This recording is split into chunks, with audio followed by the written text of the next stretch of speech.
What up, and what up? Salute to my brothers. Absolutely. Gunner, what up?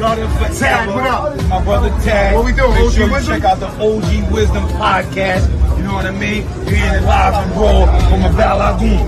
Good show, my niggas. I love y'all. Most of our leaders come out of organizations. You have to be a part of an organization to be an effective leader. But how do we determine if you're an effective leader if you don't organize the people? You can't just grab the mic or your phone, get on YouTube and say, yo, I'm a good leader because I think I'm a good leader. You have to have a track record of organizing people, setting goals and agendas and getting them done. Yeah. Politicians I don't really like. Activism is different because, you know, you got a goal. It has nothing to do with politics. When you are activist, you know, it's for your people. Make sure y'all get ready to tune in to my brother, my big brother, C Gutter and Tad, new podcast, OG Wisdom. Better tune in to that. A lot of jewels, a lot of knowledge, a lot of lifestyle, a lot of street talk, a lot of hood tales, real stories. Check it out. OG Wisdom, Tad, C Gutter.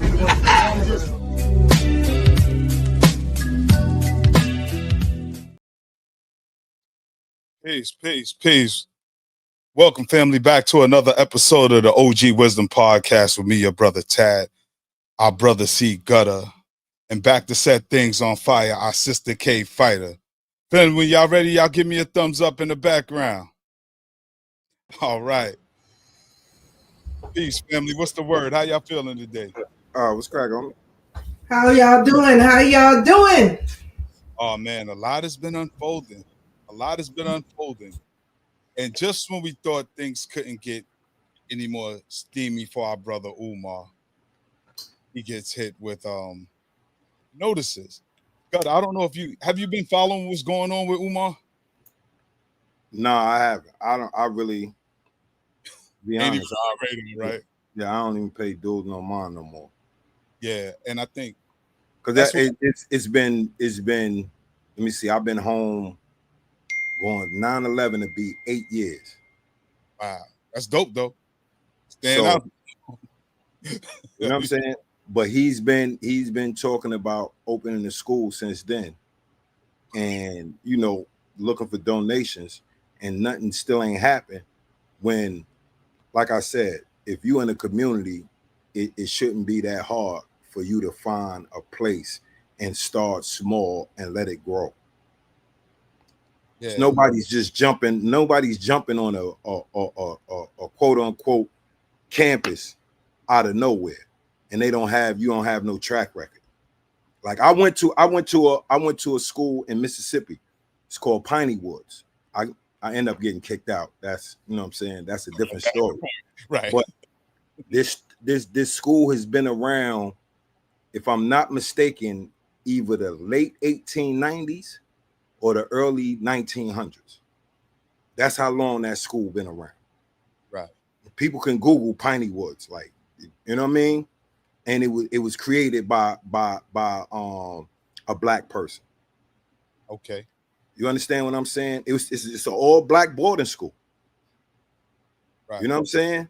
By black people for black people. Yeah, by black people for black people.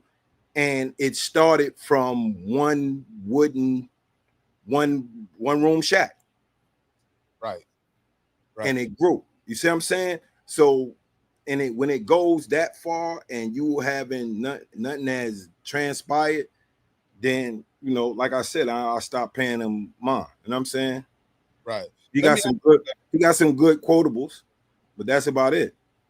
He like a rapper. You know what I'm saying? He got some good quotables, but that's about it. Yeah. What do you think qualifies to be a good leader, Gutter? What do you think some of the things that we should look for in finding a leader? Or do we even need one? See, this is the thing. Everybody can be a leader. Has the potential to be a leader. You know what I'm saying? Right. But you got to know what you're leading as well. Right, where you taking people. Yeah, because you know, this is what I'm saying. You can be a leader in certain categories. You may not be that one can be an orator that does all of that. Some people are good orators, but that doesn't necessarily mean he's a good leader. Right. That means he just know how to talk good. Right. We got millions of dudes that know how to talk good. You know what I'm saying? Whether they in the element, in the street element, or whether they, that's how the congressmen they get to be where they do. These motivational speakers and all of that, they getting paid for that. Bro, that doesn't make you necessarily a good leader. Right. That just means you're a good orator. Right. If you're a leader, you're gonna put action before your words. Yeah. And then allow people to grab on, you know what I mean? To grab on to what you're doing. To do a vetting process. No, this what I'm saying is action speaks louder. Action speaks louder than words. When people see you doing something, you know what I'm saying? That's just like, I'll give you a perfect example. Like for me, homie, see, I came home and tried to do something positive. Dude, salute that. Right. And they want to be involved. Yeah. You understand what I'm saying? So that's a part of being a leader. Yes. You know what I'm saying? Not saying that I'm a leader for masses, because you gotta be able to lead. You can lead. Yeah. People can't lead masses. You might be able to lead 5, 10, 15 people because that's your scope of, you know what I mean, of influence. Yeah. But it can still be effective, even with those. Yeah. Yeah. Sister Keisha, I want to ask you the same question. You've been a leader in political arenas as well in cultural movements, as well as this pro-Black, Pan-African, Black nationalist movement. What are some of the qualities you think is necessary to be a leader? First of all, you have to know yourself, know your abilities, know your limitations, and you have to have the wherewithal to understand that you cannot allow the general populace to put you in a position of which you cannot fill. So, for example, as you mentioned, I've done things politically to help push not only myself, but the community forward. I knew what my limitations were. So that's why in the inception of the campaigns, you did not see me vocally expressing to the general populace of the community. My job was to get the grassroots leadership to understand what the potential of a Black party could do. And so I stayed within that realm. And so one of the things that I was assigned to do along with a sister named Robin, who transitioned, who I think is a political strategist, a genius at what she did. She used to be a writer for Your Black World and a few other publications. However, she's from Brownsville. I would go to the college campuses. I would go to the clergy. I would go to business leadership to be a bridge, if you will, to the main candidates on the party. So what I mean by that is I went to the student union leadership of Medgar Evers College to get Michael Graves and Michael Lloyd on a platform that they had already set up with Cornel West and a few others. I thought it was important that the Freedom Party introduce itself to the collegiate body of the city. And so I did that. When it came to getting the Freedom Party logo all over the city, I worked to do that. So again, the vocal aspect of the party was left up to people like Michael Graves and Michael Lloyd and Alton Maddox, and things like that. So again, I know what my limitations are. I know what I can do, and I have been, very serious about, not letting people push me into arenas of which I do not have expertise or that I do not feel comfortable with, right? So, for example, when I was put in position of leadership with UAM, a Pan-Africanist organization, I didn't put myself in leadership. It was the men of that organization that put me in leadership. That was Harold Wilbur, Michael Grays, James Bryson, and Monty Street, and James Patnor. They put me in a position of leadership. They introduced the idea to Mrs. Maddox, who she had already seen the work that I do because I was with her with the Freedom Retreat for Boys and Girls. So for them, it was a no-brainer. So again, me not putting myself in position of leadership, the people put me in position of leadership. And that's the difference. When I was with SWAP, still in with SWAP, my position as being a board member was due to an election. The position I hold in that organization, I am the organization's historian. They know what my qualifications are. So that's where I am. I am not the media person. I'm not the secretary. I don't deal with the money. I don't do with none of that. I'm the historian for the organization, and I stay within that lane.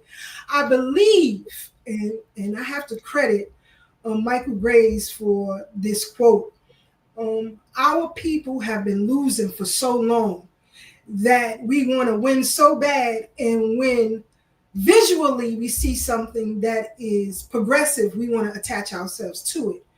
And so for the future, I would hope that people do not pick leaders who, number one, their family cannot tell you they are leaders in their family. Their communities in which they live, the people cannot tell you that they are leaders there.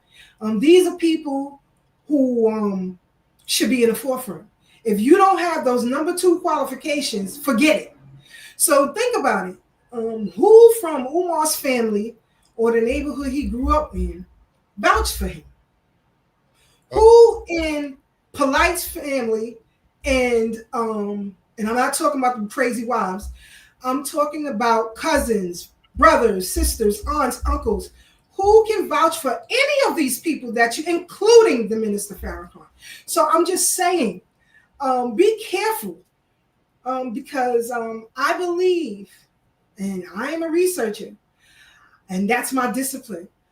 I believe that has been the stagnation of foundation of Black Americans in this country.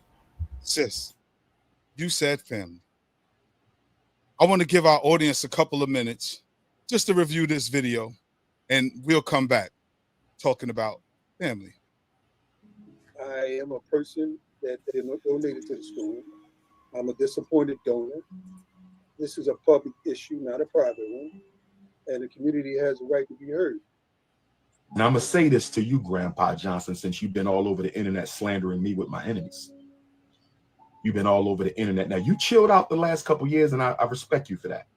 I'm going to respectfully ask you, sir, stay the out of my life and away from my children. I'm not going to tell you no more.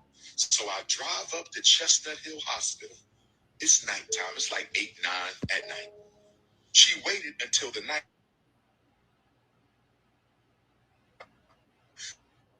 Because Mama Smurf and Grandma Smurf was a scheming ass woman, and she gave it right. Bitch, you a scheme, bitch. So I walks into the hospital room at Chestnut Hill Hospital. He is scheme and a scammer.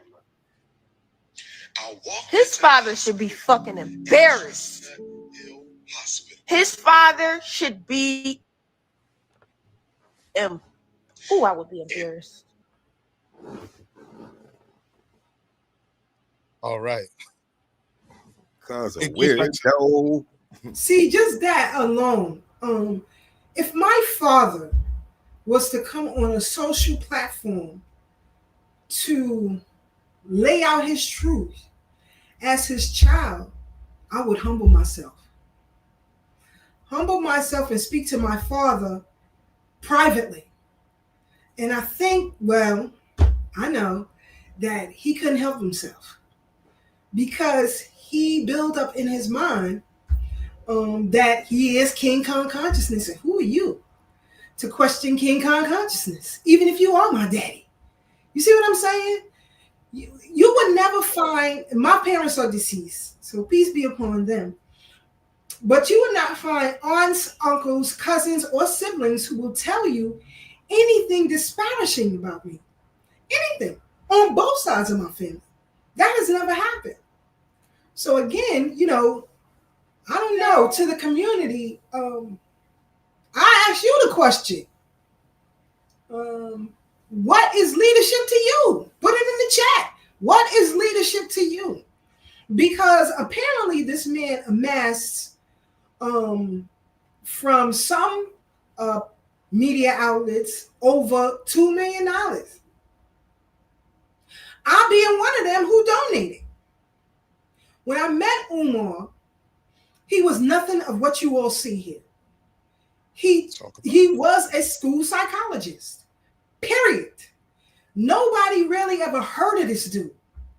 I have pictures of him when he was much younger, slimmer, and all of that. So he didn't even speak with this orator tone when I first met him. It was just after that. Someone who was in leadership in UAM, one of the men who actually put me in a position, introduced Umar Johnson to the Maddoxes. And so we yearly had fundraisers for the Freedom Retreat for Boys and Girls, which was a sleepaway camp upstate New York that spanned about 31 days. 2 weeks for boys, 2 weeks for girls. And so we had continuous fundraising for that apparatus. Umar agreed to come in and speak about his work in psychology to help raise funds. If you know the power of the United African Movement, or UAM, you would know that to speak on its platform gave you a validity like never before.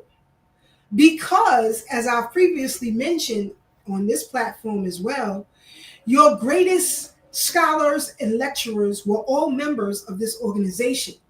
They lectured weekly. United African Movement wasn't just a community activist group, but it built a collegiate institution that maintained itself for almost 30 years. I want you to talk about who are some of the people, though, that have graced the stage. You said the weekly presentations, but let the people know the qualifications of who were there, why UAM was so powerful and important. Sure.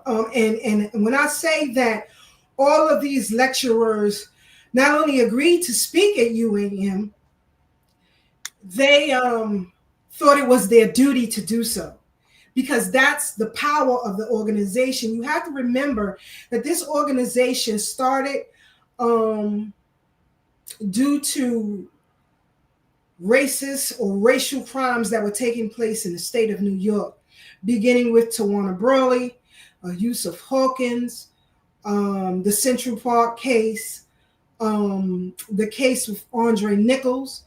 Andre Nichols was a young black man from Fort Greene who unalived a priest who sexually assaulted him as a child.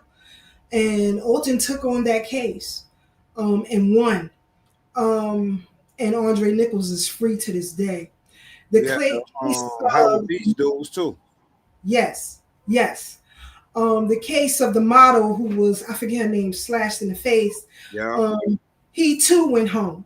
And so Alton Maddox had a history of winning unwinnable cases. And so the grassroots and the Pan-African community gravitated toward that organization. And so what Alton and Mrs. Maddox felt that our community, our people in general, lacked a political education. And that was the blueprint of the organization. But in order to give you a political organization, you have to understand history. And so persons like Dr. John Henry Clark, Dr. Joseph Ben Yakinen, Dr. Ernie Smith, Nathan and Julia Hare, Barashengo, Wimbush, all of these people, Khalid Muhammad, Francis Cress Wells, and you name it, graced the audiences of UAM, not just once, but made it a regular thing. And so it became when a lot of people were hanging out there all the time. Steve Coakley, Dick Gregory, everybody came through you, Brother Tad, Mike Graves, so many. I ain't got time to name everybody. Shashi McIntyre, the works. Look, almost every video people look at on YouTube of the old scholars is a UAM presentation. Put that Absolutely. out there. Almost every video people find when they seeing the scholars, particularly in New York. That was like the late 80s, right? Early 90s. Late 90s too. Yep. From the mid 80s. In 1987. Yeah, that's what I'm saying, because that's how I saw a lot of the Dr. Clark, Dr. Ben.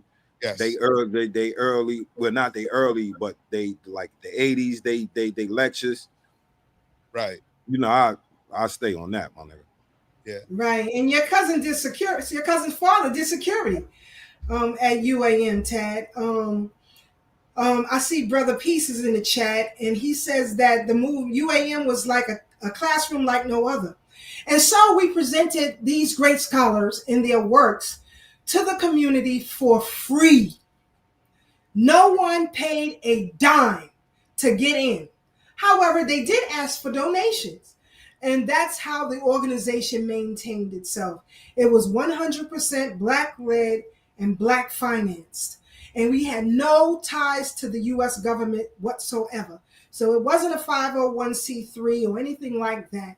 We were completely and totally independent because that's what the Black community wanted at that time. And the Black community paid for what they wanted.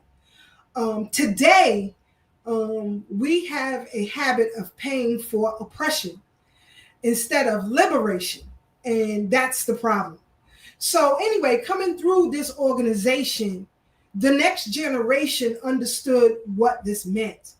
And so people like Seti, the Irritated Genie, Umar Johnson, Polite, whoever, Queen of Four, all of them. When I'm telling you, all of them were there. All of them. I can show you photographs of them sporting the Freedom Party logo throughout its campaign because I made it so. So again, you have to pick a leader that the community chooses, not one who sparks your intellectual senses. Because sometimes people can spark your intellectual senses and they are leading you nowhere, i.e. Umar Johnson. Right. You see? And so that's the magnetic force of the griot. And we've always had that magnetic force, which is why most of our family traditions, our cultural traditions, are passed down verbally because we attach to that antenna. And so, again, continuing to raise funds for the Freedom Retreat element, because that's the element of UAM that I work for. It wasn't an institution that did just one thing. So the weekly forums were political and historical educations for the community. The Freedom Retreat was for Black children. And the Freedom Party was to push a political ideology forward into the future. It was when we took on that umbrella of the Freedom Party that UAM began to get into serious trouble. Because when you come up with an entity that can possibly destroy the two dominant parties, that's very dangerous. And so, that's one of the reasons why UAM is defunct now. But that's a story for another time. But, Umar came through that. So that's where I know him from. I want to go back real quick. I want to share a video of when it all started. And we all believed in We believed in his intentions on what he wanted to do for the community. Give me 1 second. Go right here. Good afternoon. My name is Dr. Umar Johnson, and I'm a school psychologist and doctor of clinical psychology. In addition to that, I hold degrees in political science and education. I am here at the historic St. Paul's College. This beautiful campus, 135 acres of which I hope to make the Frederick Douglass and Marcus Garvey RBG International Leadership Academy for African Children. This college, St. Paul's, was opened on September the 24th, 1888 by a contemporary of the great Booker T. Washington. That great ancestor's name was James Solomon Russell. Father Russell opened this college with less than a dozen students. And by the time it reached its zenith, St. Paul's College owned more than 1,000 acres of land and housed more than 1,000 African children. But unfortunately, last summer, June of 2013, the board of directors of this college graduated the last class of students from St. Paul's College. I'm hoping that you will help me keep this college in the hands of the African American community. I have a plan for this campus. I want to turn this campus into the Frederick Douglass and Marcus Garvey Academy. There's a war in this country against Black boys. I don't have to tell you, only 1 out of every 4 African American boys will graduate from high school. I don't have to tell you that 2 out of every 4 African American boys at some point in his life will be under the supervision of America's criminal justice system. I don't have to tell you that there's a school to prison pipeline that runs out the back door of the school into the front door of the prison. I want to stop that. And I want you to help Dr. Umar Johnson stop that by donating to my fundraiser, by helping me and our ancestors raise the money necessary to acquire St. Paul's campus. We need this 135 acres for our children. We have the dormitories. We have the gymnasium. We have the lecture halls. We have the cafeteria. We have a beautiful student center. I want this school to be a blueprint, a role model to every other independent African school in the world, to show them that African children are not the intellectual inferiors of European Americans, to show them that our children want to learn as much as anyone else. I'm tired of the phone calls from our mothers and fathers crying about what's being done to their children. I'm tired of special education when it's not necessary. I'm tired of ADHD diagnoses and conduct disorder diagnoses and oppositional defiance diagnoses and learning disability diagnoses and emotional disturbance diagnoses. I'm tired, and I want you to be tired with me, of our children being forced to exist in a system that was not designed to educate them in the first place. I want to give them a heaven on earth. I want to give them a home away from home. And I want St. Paul's College to be that place. Imagine a school where children don't have to be suspended. Imagine a school where your child never gets expelled. Imagine a school where your child never gets misdiagnosed and put in special education. Imagine a school where you don't have to worry about the teachers trying to force you to put your son or daughter on dangerous psychiatric medication. Ladies and gentlemen, brothers and sisters, community stakeholders of the African race, I implore you, I beg you, I summon you, and I petition you to donate to this cause. Donate to this fundraiser. Let us show the world that we care enough about our children and enough about our history and enough about our ancestors to keep St. Paul's College in the hands of the African American community and in the hands of Dr. Umar Johnson and in the interest of African children. and under the skies of Almighty God and our ancestors, help me keep this college alive and keep the dream of its founder, James Solomon Russell, alive forever.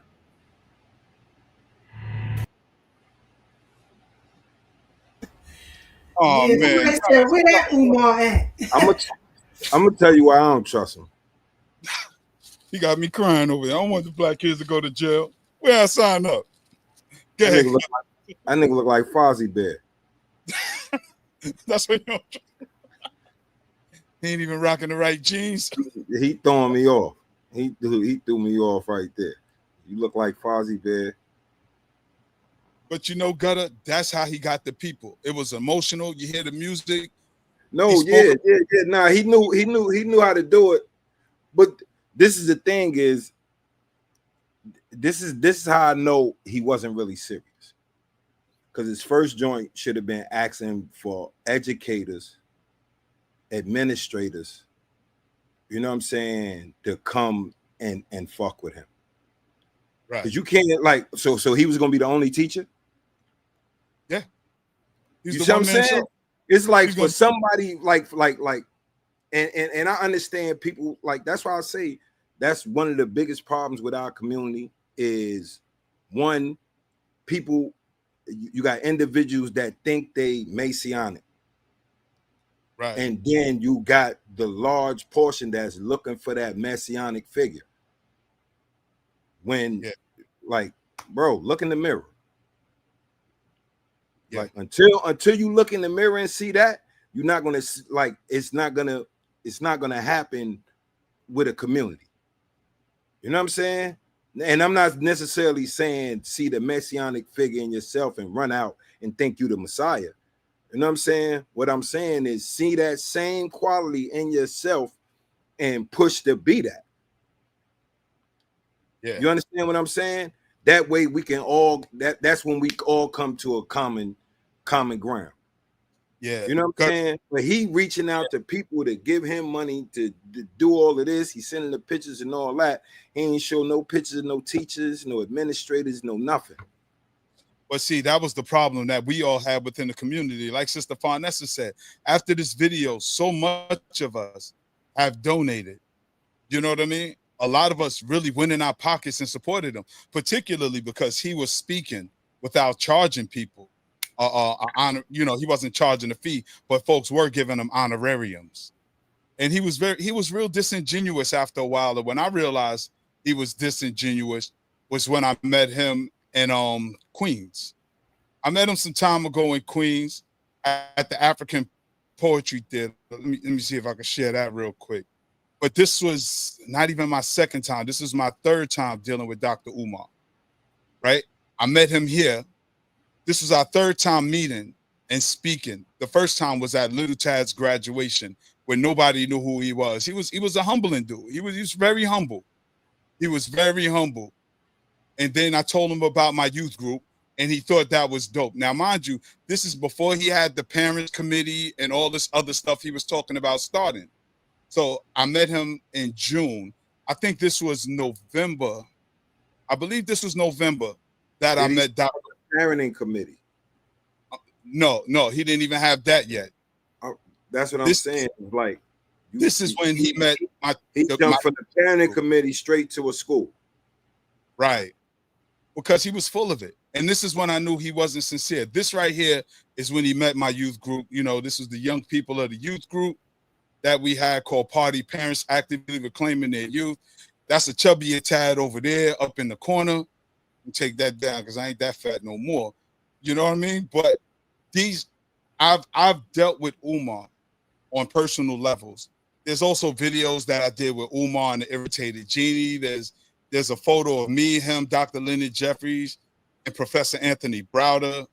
And it was encouraged that I take the picture with them because people knew the work I was doing in the community, centered around young people. See, and I didn't ask for money. I didn't know. Your Sister Keisha will tell you. I tell Sister Keisha know how to fundraise. Tad don't. I don't ask. I just tell people what the price will be. And then we try to make a little bit of money. We tell them it's a fundraiser. We feed the children when we take them on trips and things like that. Sister Keisha, you still have that video of when we took the children to DC? I think so. I can look for it. Just give me a second. Yeah. So what I'm saying is that here it is, right, Gutter? Many of our people are looking for community. So we want a space where we can express ourselves, because, you know, a lot of people are caught up in the matrix. They go by what mainstream media says, and we know that the news is not a reliable source. What they say, if you look at the news, you're misinformed, and if you don't watch the news, you're uninformed. So what do? You're supposed to do your independent research. So Umar knew a lot of Black historical facts, and when you watch that video, the emotionalism, pulling on our heartstrings, talking about our children, invoking the spirit of the ancestors. So, you know, as Black folks, we don't play with the dead.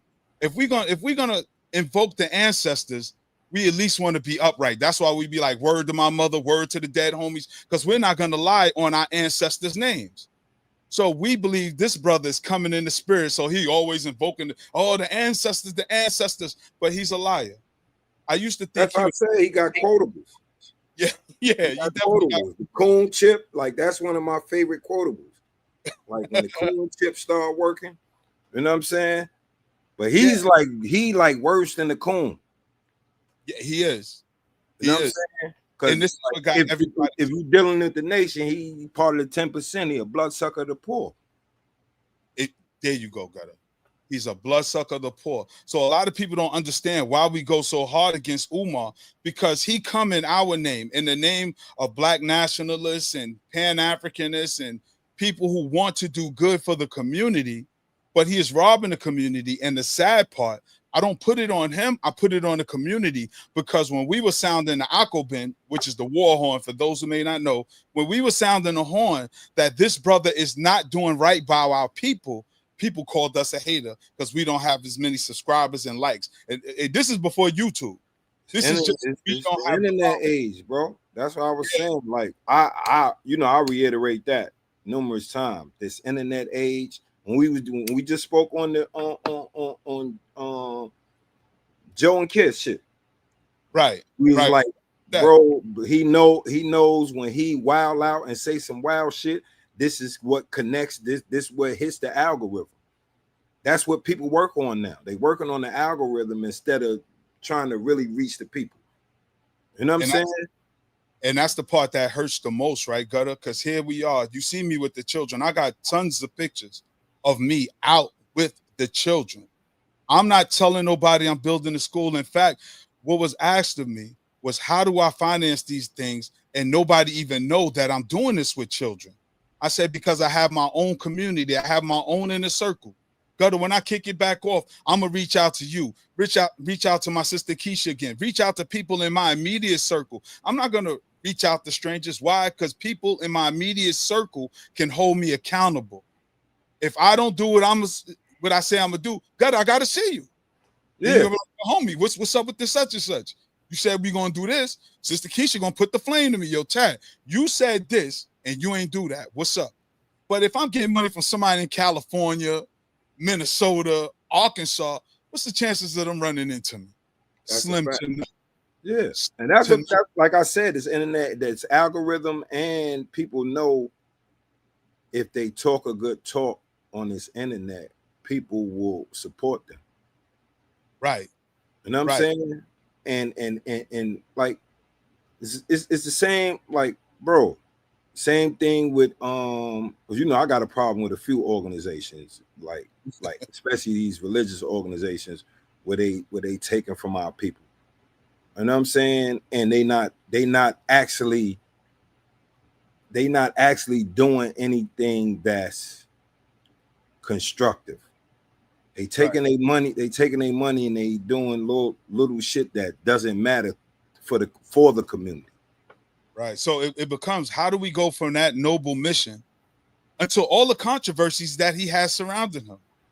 Why should we know? And as somebody posted in there, you know, he's talking about his Shango stick. How do we go from saving Black boys to women smelling like aquariums and gummy bearing his Shango stick? It's almost like, how do we vet these leaders? Because as a community, we look for our safe space to be free. We can't have these conversations at work. We can't have these conversations at church. Some of us can't even have these conversations with family because some of our family are mentally locked in the matrix and believe whatever the news media put on. So here you come for a community of like-minded people. You get a charismatic orator who says, I got a direction. I'm going to create a space where we all can have these conversations and our children learn what they need to learn early. But then you take money and run. Like I said, the first action would have been him trying to reach out to other educators and people in the education, you know, in that format. If you're not reaching out to them first, then what's the purpose, my nigga?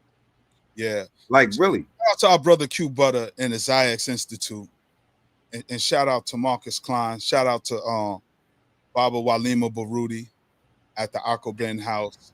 Yes, and the late Ollie McLean, who had her school over 35 years. My daughter was a student. Graduated from there. What's that? Fulton and what? Fulton and Schenectady, across from Boys and Girls. Right across from Boys and Girls, where Schenectady starts, gutter, right there off of Fulton, right before you hit Utica coming from our end, going towards Malcolm X. With that Paul. It was at the lower level of that apartment building that you see on the corner.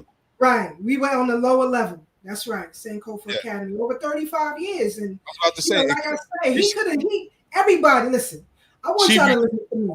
She had a conversation. So many African-centered educators / pro-black educators had conversations with Dr. Umar. And this is when I knew he wasn't serious, because people who have already done what he was trying to do believed in his mission and vision. That's why I showed that video, because he got us with the St. Paul's Academy. He was saying he needed $2 million. We only got this amount of time, that amount of time. People gave. I know as the African Village, we used to meet in the Sankofa Academy on Sundays, and we raised $10,000 as an organization to give to them, not us as individuals. I know what you're saying. We gave them 10 bands. Still seeing nothing. And this is what I'm saying about people who are following Umar in his quote unquote movement, because the other day I put a post on Facebook. Why do you follow Umar? Yes or no? And if you do, why? And if no, why not? And people still believe in him. I believe in the vision and the mission because it's been done before. As we said, you got Q Butter, you got Walima Baruti, you definitely got Marcus Klein, who's spitting out little geniuses, who's been doing this for the longest and are spitting out geniuses. Why do our people follow cult-like figures? Sister Keisha, cult-like figures, why? Why do our people do that? Because it's that orbital magnetic field that pulls you in. It's the same paradigm that attaches us to music. We adapt magnetically to these things differently than the rest of the world. And so he came. It's the same with Malcolm. It's that orbital griot dialect that attaches to your soul. And so that pulls you in, right? When you have a lot of people who Dr. Baruti or Marcus Klein, as you mentioned, they do not have that pull, if you will, repetitively to people, right? So people may not know who Dr. Baruti is or who Marcus Klein is, but you know Umar, because that orbital magnetic force that he has that you've gravitated to, you know, he didn't get 1 million followers by himself. You all gravitated to it. Right. All of us sharing his stuff in the likes. Yeah. Yes, so that's what happened. Like people like right now of our generation. Let's talk our generation. Yeah. You got people like my son or Tamika Mallory and things of that nature who people gravitate to because of an orbital speech, not of works. You see what I'm saying? Same with Barack Obama. He pulled people in with that orbital tone. And millions of black people stood online for hours to vote for this man. He came out of nowhere. Nobody knows who the hell he is, what he does, where he comes from, we just gravitated to it magnetically. That's something that is a part of our DNA, and we have to deal with that. It's the same with, and I can tell you why, because I saw somebody in the chat mention now he's talking about smashing cookies and all that. Yeah. Let me tell you something. I'm going to tell you something about women. Women gravitate towards men, women who like men. Let me start there. But women who like men, we gravitate towards a power. You could be ugly as hell, but if you have a particular power that a woman feels safe within, she's going to gravitate towards you. I've seen plenty of ugly ass drug dealers like, how the hell you pull anybody with your teeth back here, brother, and your underarms? I can smell you from a week behind. So I'm just saying, women gravitate towards that. It gives us a sense of safety. It is the natural order. That's why, women will gravitate towards men with power, right? Men with political abilities or economic abilities. It gives us a safety net. That is the general order of life. So I don't care what all these people talk about. We don't need this. We don't know. No, you need that. And so women who don't have a decent man in their life, who are single mothers, gravitating toward this man who speaks in a way that not only has a solution for their child, but a solution for a relationship. So they come in already moist. You see what I'm saying? So I want you to have that understanding of how women gravitate towards men.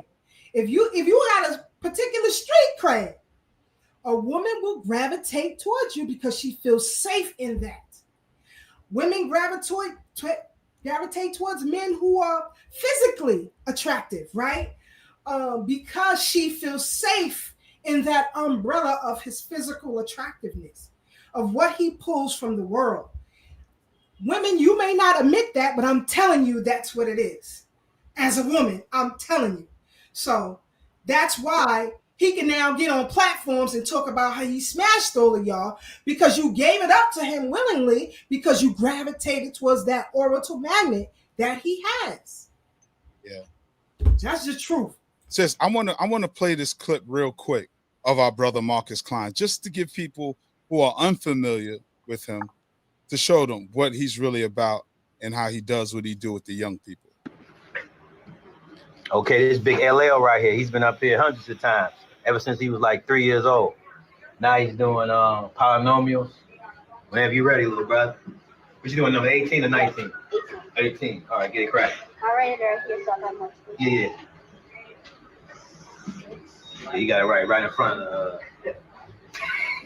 I'll go right there. All right, go ahead, man. Whatever's good for you, bro. Square plus 33 p minus 18. Okay, good. So we're going to look for our GCF first, right? Yes. And we see it in 3 because 3 can go into 6, 33, and negative 18. There you go. So 3 is our GCF. 3 on the outside. 3 goes into 2p squared. 3 goes into 6p squared, 2p squared times. Yep.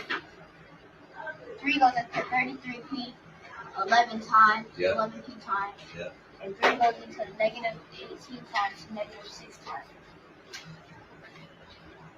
Now we see what numbers multiply to give you negative 18, added to give you. All 3 of y'all put your books on the table. Y'all can go. 1, 2, 3, books on the table. Not you. 6. 1, 2, 3. What multiplies to give you negative 6, added to give you 11. Adrian, so Henry, I didn't say you. Y'all don't follow instructions well. Henry, sit down. I didn't say you. You, and you.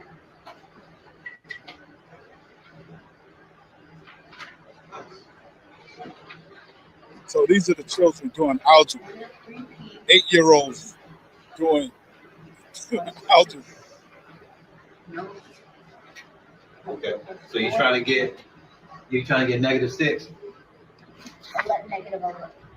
Trying to see what multiplied to give you negative 6 added to give you 11. Okay. So 2 and 3 didn't work. No. Right. Negative. Can you repeat that? Put it up. Come on. Okay, you got P. Mackenzie, go ahead. No.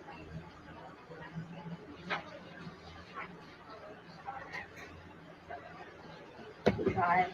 -1 plus 6. Okay, that might work. 1p plus -1p plus. No, equals positive 11p. There you go. So this is your answer. My man. And to check it, you try to multiply it by 3. It's 3. That will give you 33. So There you go. Perfect work. Perfect work, young boy. Do Sasa. Yes, sir. Yes, sir. Good work. So this is what was necessary in our community. These little, I ain't gonna hold you. If any of y'all knew what Shorty was doing, put your 1 in the chat. If you don't know, put a 2 in the chat. But this is what's necessary for our young people. And he also give them Black history as well. Yeah. Studying in third grade doing algebra. Yeah. You know what I'm saying? So that means, like it say on the joint. So by the time he get to be 12 years old, which is the 6th, 7th grade, he'll be doing calculus. Exactly. Exactly. You know, he gonna go through the progression, algebra. You know, he gonna do geometry, trig, and then he gonna be on the calculus by the time he's 12. Sister Jessica, no, that wasn't Q Butter. That's our brother Marcus Klein. But Marcus Klein and Q Butter has worked together as well, and that's what I mean. Dudes tried to pull Umar into the fold. Marcus Klein and Q Butter works closely together, and they both follow instructions of Dr. Walima Baruti. We have a network. We look at each other as brothers and not competition. But when you mention Marcus Klein and Dr. Umar, like, why don't you reach out to brother Marcus Klein? Umar will throw a shot like, yeah, some people educate hundreds of children. I educated thousands of children. And I'm like, how, Sway? You don't even got a job. I never met somebody with 6 degrees and broke. How he don't got no money? How he don't got no money for his pockets? He constantly renting the car, but saying he has no digital currency. Don't you need a credit card to rent a car? Facts. All of the lies that he constantly tell the people. But my issue is with the people, truth be told. Because we create these cult-like followings. And when we called him out, as Sister Farnessa said, you know, with the conscious stripper, you know, the lack of respect he had for Black women. And like you said, Gutter, he got quotables. Black queens forever, snow bunnies never. That sounds good. That's a good quotable. But how do you deal with the women in your life? So now we know you don't have a relationship with your daughters. You don't have a relationship with the mothers of your daughters. You don't have a relationship with at least 2 women we know, the conscious stripper and the third one. Let's not forget the Haitian girl. And the one you call Medea. And now here it is. Your nephew comes out and talk about your lack of respect for your mother, the woman who gave you birth. Who is that was talking about he gave the money? That was his pops? Or his brother? Yes, that's his father. All right. So now your pops, you got beef with your pops. And every woman you ever had dealings with. So this is poor leadership skills. You can't organize your family. You can't. That's a fact. You can't get along with your baby mama. You can't get along with her to say, all right, you and our relationship didn't work out, but can we do what's in the best interest of our child, of our daughter? Can we do that? You call a grandmother Mama Smurf, so that's female number 9. Like, dude, I'm counting on both hands, and these are just the ones that are public. We're not talking about homegirl down in Florida that bum rushed the show and threw the book at him on stage, talking about you was with me last night, and he like, word to the ancestors, I don't know this woman.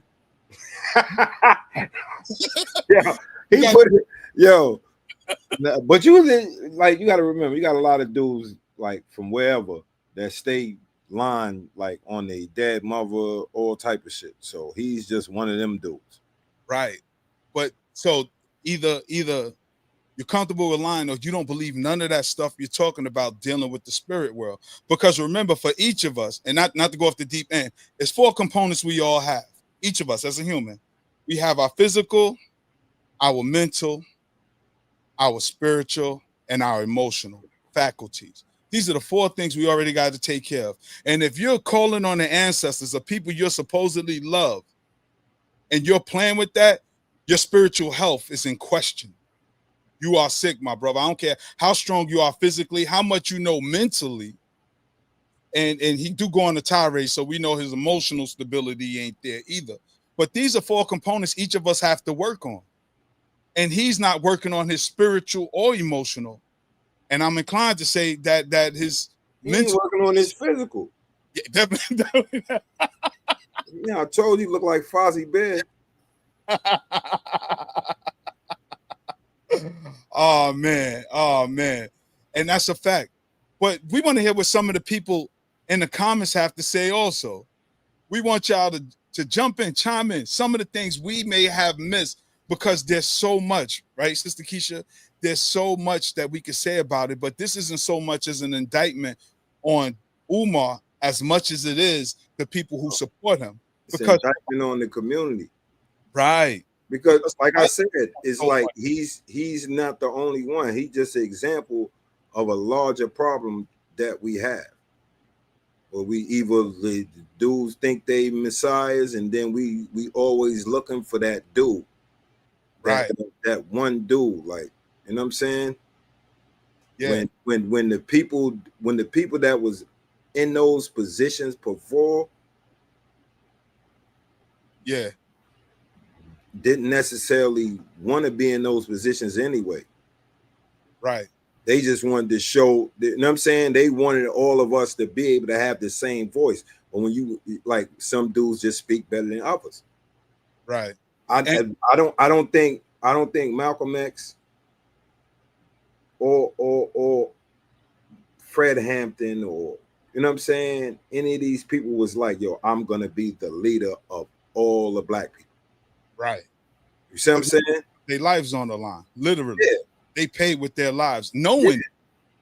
Knowing, especially dealing with the government, knowing that the government wanted their lives. So, right.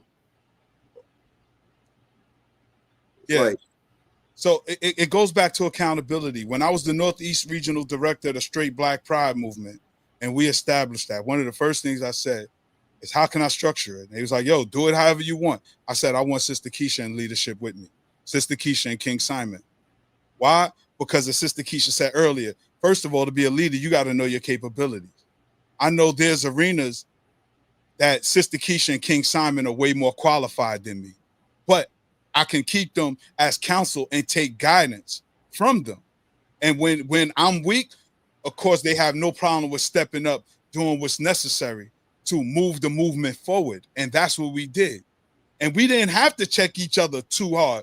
We just ran ideas by one another. What do you think? What do you think? What do you think? Not, I'm the regional director and I'm this. And you know what, Gutter? When I was having personal problems in my life, in my family, I stepped back. I stepped back as opposed to pushing forward, trying to act like I'm this dude. Because let me tell you, these cameras and that support, it is such an ego booster. And that's why I went to Baba Baruti. I asked him for guidance because I said all of this attention, particularly from the female, because we got conscious thoughts, as Sister Keisha always like to talk about. Like, hey, Brother Chad, we got to work together. Oh, word? Where we working at? You know what I'm saying? But I'm not doing like Dr. Umar, trying to be the cookie crusher, because I know my limitations. And he said, you're doing right. Keep Sister Keisha around. Keep good sisters around you to ward other sisters off. But when you look at Dr. Umar, the one thing he do is always reach out to the women. Where my queens at? Where my Minnesota queens? Where my Detroit queens? I need a hug. Big Papa need a hug. Blah, blah, blah. And then, right, the paper Pan-Africanism. But this is very critical in leadership, because almost anybody can be a leader, as you said earlier, Gutter. You know, you just have to know your space. And we encourage people to lead. The thing about leadership is, from just looking at it, any successful leader had a council that, you know, is checks and balances. You have a council that's going to check you, you know what I'm saying, and advise you, because you know you don't know everything. Right. That's the brand of a leader. Yeah. And we have Baba Baruti as elder. So I could seek elder counsel. You know what I'm saying? Yeah, that's what I'm saying is you have to have a council. Nobody can lead by themselves. Right. You know what I'm saying? That's the problem. People think it's going to be this one person that's just going to come and change. Like, people is literally looking for messiahs, my nigga. Yeah. And instead of looking within and organize. And some people may have leadership roles in certain areas. Yeah. And you grooming everybody to be leaders in their areas. Yes. You know, that's one of the positive things about the Straight Black Pride movement. We did have a council. The problem was, to tell you the truth, Gutter, it was the supporters and the members. It was too much like a cult, like, because of Straight Black Pride. There was a council, so we all were in leadership. Me, Sister Keisha, Irritated Jeannie, Brother Kafaru, Sister Katasha. You had the Nkosis in Atlanta. Like, and then you got those people that want one specific person. Yeah. Yeah. And then what they do is hone on who they like and then regurgitate everything they say. Like for us, with Straight Black Pride, speaking for myself, I never really called for no harm against people just for their lifestyle. Now, if you harm somebody in our community, then I want to harm you. But you had people literally joining the movement to try to turn it into a hate group. And we were a love movement. We were about expanding and building the Black family. Umar Johnson could have learned a thing or two from what we were doing. We were about strengthening relationships in the Black family, because all of us as Black people know that the Black family is fractured at some point or another. We got addiction problems. We got ego problems. Everybody in the family ain't as tight as they should be. And once individualistic problems. Right. So we were about repairing those relationships. All right, you're not with your baby mama, you're not with your baby father, but work on it. Work on it. What's in the best interest of this child so we could raise a healthy human being, raise a healthy person, a Black person with self-awareness and knowledge of themselves, so that they can come into the community and do what's right because their parents are showing them what's right. But everybody was on this ego thing. So when we were calling Sucker Polite out, we would call haters. Why? Because he was in a Bentley, he was in the Rolls, he had red bottoms, he was pimping his hoes. To tell you the truth, he was pimping hoes. He'd come to the event, call them his wives, but they was always in rotation. The same 4 wives you meet this week ain't gonna be the same 4 wives next week. But he had one bottom chick, and shout out to her, because she held her man down. But here you got a dude, you and I from the streets. So we know the elements. We know a pimp when we see one. How these your wives and you constantly rotating them? You know what I'm saying? One of them when he got pregnant by music. So child, that was funny. And the whole thing was a fiasco. That might have been a money play. It was, because he got to it. He was on Power. He was on the Breakfast Club. He was what he's supposed to be, the personal advisor of Ron Artest, Meta World Peace. So he got his. Yeah. Oh man. His son was on the Breakfast Club. Once he hit the Breakfast, he went from Soundetta TV to the Breakfast Club. Yo, word up. He said, fuck all that conscious shit. Literally. Pimping, baby. Big pimping. Pimping. He went to LA, started hanging out with trannies, had trannies in the rock. But here's the part. All that was funny until he started touching on the children. One sister he was courting, he told her, let your daughter come. The woman was having problems with her daughter, allegedly. Not alleged that he's a creep, because he in jail for that. But allegedly the mother and the daughter was having issues. So he said, let me talk to her. Now he's the leader of his quote unquote community. I'll call it a cult. They can call it a community. He takes her out with him, takes her to a club, tries to get this 14 years old, try to get her intoxicated, take her back to the hotel. Somehow she come back with a busted lip and skeet on her stuff, saying he was inappropriate with her. And when we said that, you know what his followers said, his community? Oh, that's the white man setting him up. They always trying to bring down a successful brother. I'm like, Negroes, But that's one instance. That's why he in jail, right, Gutter? He did a scheme. He did a scheme like Umar's, and his was a little more better because he went to where they were doing a construction site with containers, build houses with containers. He said that was his project, and to donate to him. So people really donated, believing that he had something in the works. And the people who really owned the project was like, "Yo, we don't even use this dude." He was selling, because I know a dude. He was selling the sovereignty too. Yeah, I know a couple people he beat on the sovereignty tip. Yeah, he was selling that, and I was like, bro, it's just me. I don't know. Maybe I'm too untrusting, but as you should be. Like, as you should be. I just don't be getting it. It's like, bro, why would you pay him to do something you can research yourself? Exactly. And we know dealing with this enemy. enemy. I was in prison dealing and no dudes that was dealing with the UCC. So I read, I had a black law and all that. But this is what I'm saying is like, why would I give you the money when I can research it? Right. Like, I go through all that headache to do it myself, then to give you some money to do it, and then nothing is coming of it. Right. And that's the sad part about it all, because here it is. We had genuine hearted people in the movement, Gutter. Even when we went that's what always fucks it up, though. We did so much for the community.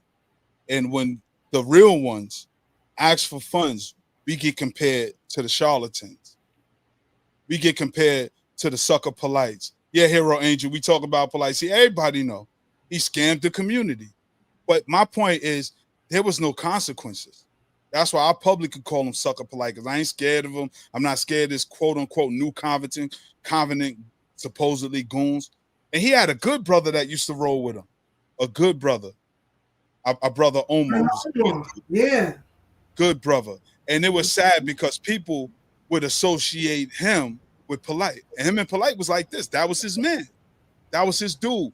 But Polite didn't realize how he was putting dudes in a jam, because dudes wanted their money. And you know how I go, Gutter. I don't get my money. I'm busting whoever close to you. Whoever close to you, I'm gonna bust him in the head. Yeah. But Omar was cool that, everybody would protect Omar, because we all knew each other's hearts. We knew Omar was a good dude. We knew Sucker Polite was a charlatan. And that's why my thing is it a community or is it a cult? Because these people have cult-like followers. Imagine when somebody called Jim Jones out in Guyana. Those people was called haters. When them people, families was like, yo, don't go to Guyana with this dude. You don't know this dude. Didn't he pop a politician over there too? A politician that came and tried to save some people? Jim Jones popped them too. And that's what I'm saying. We have to stop following people blindly. And that's why we gave you the Marcus Klein. That's why he had that Kool-Aid lace. That's the only thing I remember. That's what I'm saying. I was a little kid. When that happened? 70? I don't even remember the year. I know it was 70 something. There's a documentary on it. Yeah. They had a movie on that shit.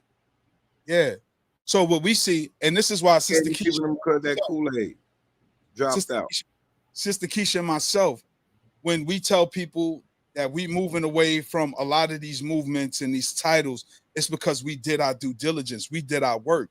Nobody wants to be, I don't want to lead a bunch of sheep. And that's what these people are. When you watch who they follow, Derek Jackson still has a huge following of women, even though he cheated a woman. Everything he said for women to watch out for, he did to his own wife. Oh, that's the one that had his wife sitting on the couch next to him? Yes. And he still has a fight. Because dudes, that's why I wish more people, and I'm not saying live that life, but I wish more people had street sense. Right. And that's why people like us are important. Because that's why the OG wisdom is important. Yeah, we'll cut a motherfucker off quick.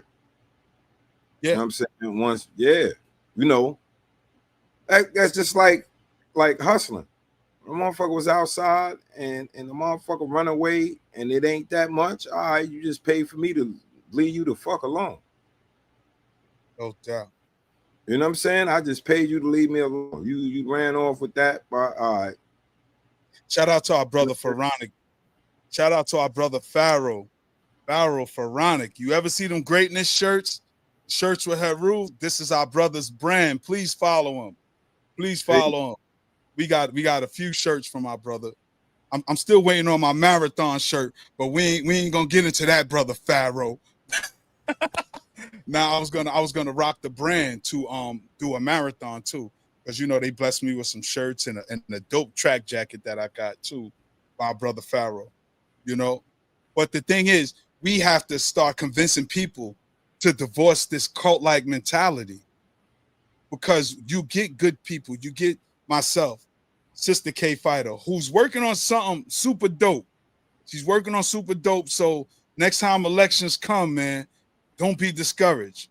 Just hit up our Sister K Fighter, because she got some things in the works on how we could divorce these plantations, how we could divorce these political parties, and what's the next move. In fact, Sister K Fighter, tell the people what they could do real quick to divorce themselves from these political plantations, and then we could get back to these charlatans. Absolutely. Just go to vote.gov and take yourselves out of whatever party that you're in or affiliated with and register as an independent non-party affiliate.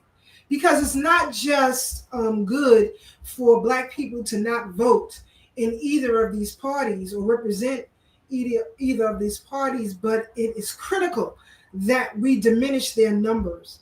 I can just give you a scenario. If every Black person, 43 million foundational Black Americans in this country, pull themselves out of the three major parties, that's Democrat, Republican, and Working Families parties.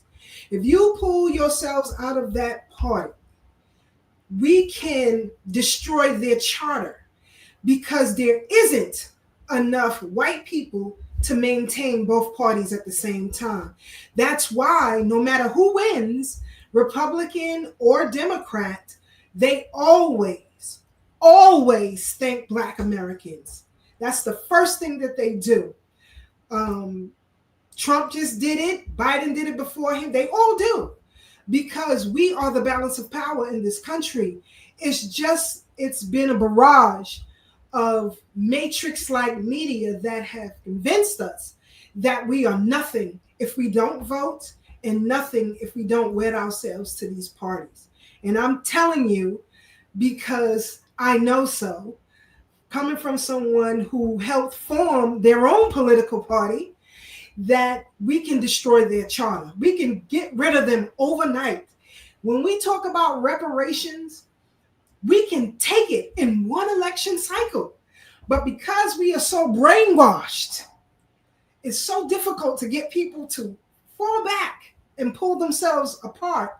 Even though the man is shaking you and kicking you off of his pant leg, you still trying to hold on. So do that. Go to vote.gov or vote.org and re-register as an independent non-party affiliate right now. Independence, not independence party.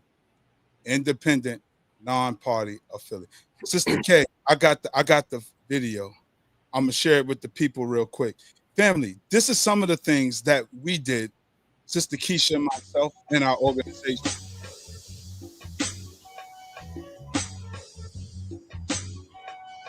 Don't laugh at the young me. Straight pride, man, woman, child. I'm talking about nation building, I'm talking about raising children. Straight pride, man, woman, child. I'm talking about nation building, I'm talking about raising children. Straight pride, man, woman, child, yeah, straight pride. Man, woman, child, yeah, straight pride. Man, woman, child. I'm talking about nation building, I'm talking about raising children. Family. Peace. This is Brother Tad, the Northeast Regional Director of the Straight Black Pride Movement in New York City. I'm also the co-founder of the youth group called Party. Parents actively reclaiming their youth. Part of being an African-centered movement is we understand the importance of making our African-centered movement child-centered. So at Party, we teach our children our cultural history, give them knowledge of themselves, as well as teach them self-defense in the form of martial arts and chess so that they can have critical thinking skills. We understand that moving forward in the 21st century, that there's so many lies being told to our children about who we are and what's acceptable in terms of creating a Black family. So we took the initiative to implement programs here locally in our local community center to fill the needs that we felt weren't there for our children. Man, woman, child. I'm talking about nation building. I'm talking about raising children. Straight pride. Man, woman, child. I'm talking about nation building. I'm talking about raising children. Straight pride. Man, woman, child. Yeah, straight pride. Man, woman, child. Yeah, straight pride. Man, woman, child. I'm talking about nation building. I'm talking about raising children. They want to kill our Y chromosomes. So today we have our martial arts and self-defense program, as well as chess. Self-discipline. Just understand everything you do is purpose. Self-control. Self-confidence. Just add quality to y'all life. Y'all the best people y'all. I love myself. I'm responsible for my actions. So I hope y'all be way better than us.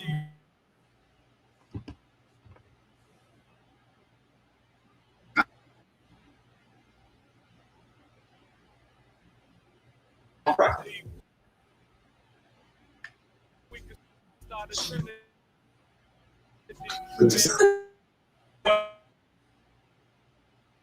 Okay, I think my brother Tad is frozen. He's trying to get some kinks worked out.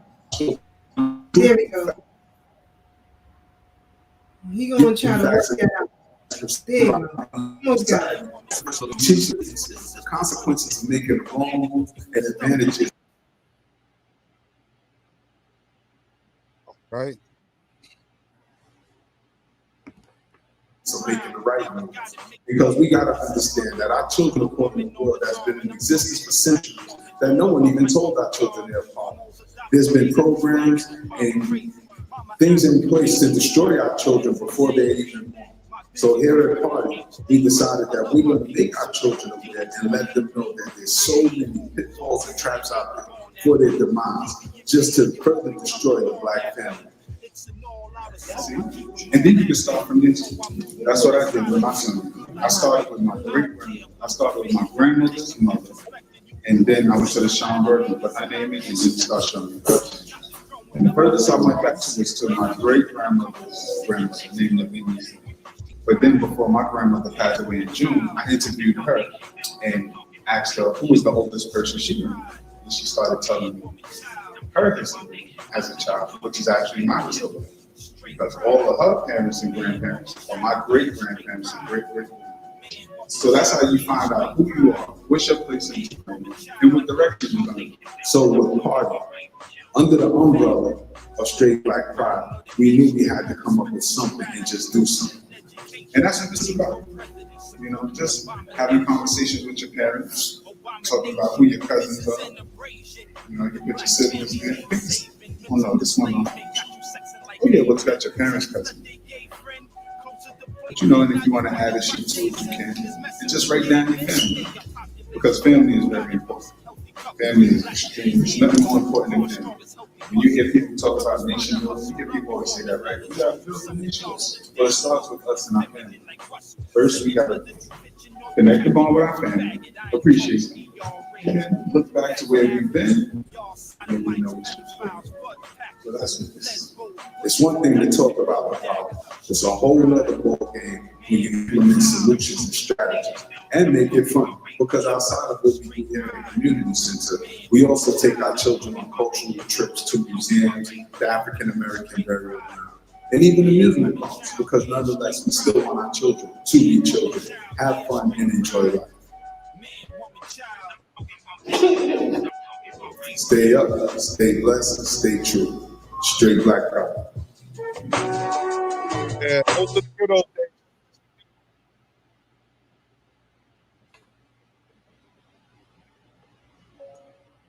Sis, those are the good old days, right? Indeed, and it's so good because some of the children I still keep up with because it's just not doing it for them when they're younger, but being there for them as they grow into adulthood. So I recently ran into Brother Melanik, who was a baby in that video, now in high school, tall and handsome as ever. But every time I speak with him, tell Brother Tad, I say, what's up? And he can't wait for us to start doing things again. He is so anxious for us to start doing things again. So that's even with the Freedom Retreat. All of these children that I co-counseled, they are now adults with their own children. And one of them is actually getting married soon. So I'll be going down to Florida to her wedding. But it's what it's about. It's what it's about. Now, you can't say that about these other cats. Right. But remember the paper now. We were talking about our lineage. See, people think we just started this whole FBA thing. The paper I had in my hand, for those who may not know, was actually a family tree. It was a project for children to write their names, write down their parents' names, and then interview their parents or grandparents, whoever they could find in their family, interview them and talk about their childhood. And I told them, I said, the way I did my family tree, I went to my grandmother and asked her, who's the oldest relative you remember meeting in your life? And she talked about her grandmother. And then we opened the conversation with that. So when we say we FBA, just because I'm FBA, if I was Jamaican, I'd be like, yo, I'm Jamaican. My grandmother's from Jamaica. She remember her mother and her grandmother. And that's how my story would go, if that was my story. So when we talk about FBA, we ain't even trying to beat nobody else up. We just letting people know we have a culture, we have a history, we have a land. But sis, with people in this cult, they regurgitate what they hear. And since they have a cult mentality, they think we're part of the Tariq Nasheed cult, which we're not. And Tariq Nasheed never claimed, he never said he was a leader. And in fact, he always says he's not a leader. Right. And because you know what, Tad? And I have to clear the record here, if I may. Clear it, because people say that he has the name Foundational Black American trademark. Well, so is African American. So is Moor. So is Moorish. So is Puerto Rican. So is Trinidad. So is Jamaican. And several trademarks, mind you. So just stop it with the nonsense. Just cut it out. The man clearly tells you he's not a leader. He is a businessman. He is an author. He is a film producer. That's it. That's it. And he has a large platform, and he's telling the truth about how we feel as a people. Period. Right. It's the same with Afro Elite or the Alpha Network, Black Alpha Network. All of these folks are speaking to our plight. None of them. And that's what's brilliant about this lineage awakening. There is no leader, so it cannot be destroyed. Right. When you have a leader and you have a movement in that leader, go back. They are all destroyed. Yeah. All of them. That's why we got to stop looking for them messiahs. That's what's going to always happen. We keep looking, we keep trying to fix the same problem with the same solution. It's not working. We looking for that one, you know what I'm saying? And y'all don't have to believe me. You can Google it yourself. It gotta be. It's supposed to be the code. It's supposed to be the code over everything, as opposed to an individual. Yes. We supposed to move by code. You know what I'm saying? As blacks, we supposed to move by code instead of by individual.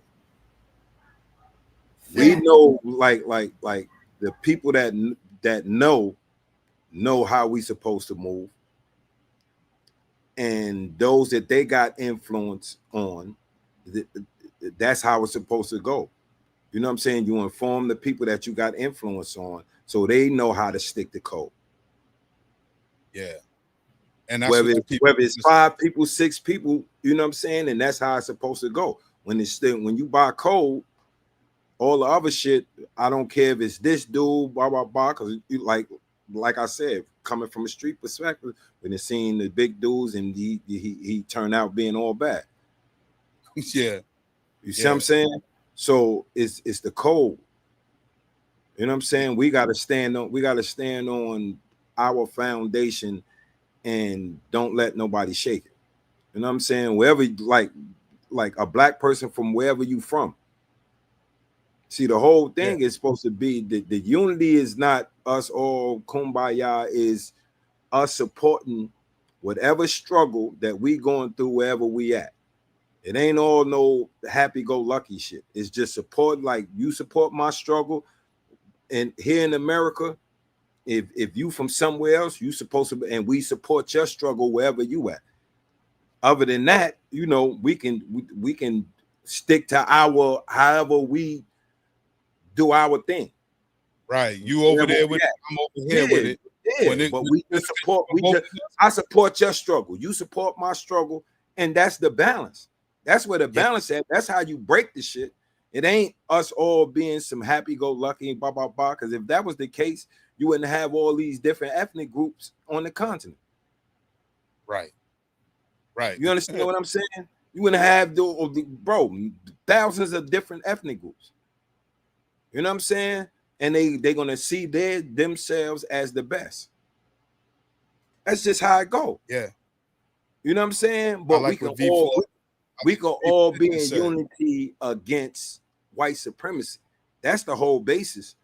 We don't got to be all hanging out together. We just all in one fight against one thing. Look, Ukraine and Russia, they ain't hanging together. They fighting over there. It's real fighting. They ain't like this. You know, and that's the reality of it. The cave monkeys been fighting since they came out them joints. So you know what I'm saying? Whether they fight themselves or us. Huh? V for Vengeance says the code, the gatekeeping of FBA culture, politics, business, intellectual property, and social standings, utilizing ideas, strategies, and tactics advised by our elders, Dr. Claude Anderson and Dr. Neely Fuller Jr. That's right, great God. Yo, word. That's it. It gets no more simple. It ain't that complicated. We gatekeep and we decide who's allowed in. Like you said, Gutter, you know, because as you seen, you know, with Straight Black Pride and Party, we were African centered, right? And this is why Sister K Fada and I talk about the Pan-African movement as people who were in leadership in the movement, and we saw how stagnant and cult-like it was. We need community. We don't need cult. We need a place where like-minded people could come together, bring their children, have, you know, even forge new relationships. Argue, debate, but we all got one common cause. That's community. And that's how I operate it. If everybody thinking the same